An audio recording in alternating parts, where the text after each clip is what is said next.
जादुई चिराग। बहुत पहले चंदा नगर में चिन्ना और मुन्ना नाम के दो बच्चे रहते थे।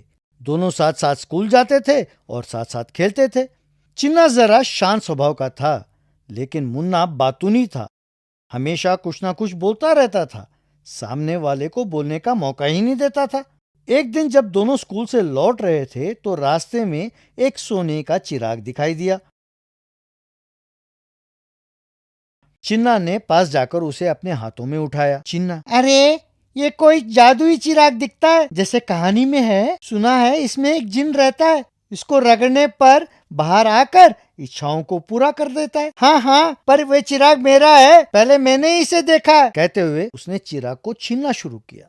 चिन्ना, ये अन्याय है, मैंने ही इसे पहले देखा था। कहते हुए उसे जोर से पकड़ा।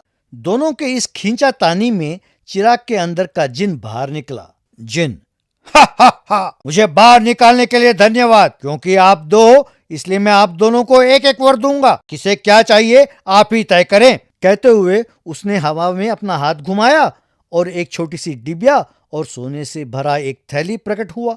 जिन ने कहा, इन दोनों के बारे में बताता हूँ, सुनो। कुछ कहने की जरूरत नहीं है। एक कोई काम ना आने वाली डिबिया और एक सोने से भरी थैली। मुझे सोने की थैली ही चाहिए। जिन वहां से गायब हो गया। दोनों अपनी अपनी वस्तुओं को लेकर वहां से चले गए। मुन्ना अपने पैसों से एक आलीशान घर बनाकर नौकर चाकर के साथ बड़े आराम से रहने लगा। पसंद का भोजन करता था। अपने दोस्तों से मिलना छोड़ दिया। कुछ दिन बाद उसके पास जो पैसे थे वो खर्च हो गए। नौकरों को तनख्वाह ना मिलने की वजह से वो घर छोड़कर चले गए। पैसे खत्म होते ही उसे अपना घर बेचना पड़ा और वो जाकर एक पेड़ के नीचे रहने लगा। एक दिन चिन्ना वहां से गुजर रहा था तो मुन्ना को देखा। मुन्ना, क्या हुआ? पेड़ के नीचे क्यों रह रहे हो? पैसों का क्या हुआ? मुन्ना ने जो हुआ सब बताया। तब चिन्ना, अरे रे, ठीक है, तुम मेरे साथ आकर रहो, तुम्हें कोई कमी नहीं होने दूंगा, ठीक है? वहां से दोनों चले गए।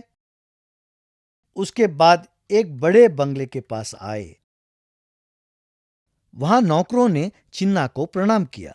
चिन्ना, क्या ये तेरा घर है? बहुत बढ़िया है। उस दिन लालच में आकर मैंने सोने की थैली ले लिया था, पर तुमने तो डिब्बा लिया। पर क्या था उस डिब्बे में? मैंने उस दिन जब डिब्बा खोला तो उसमें एक कागज था।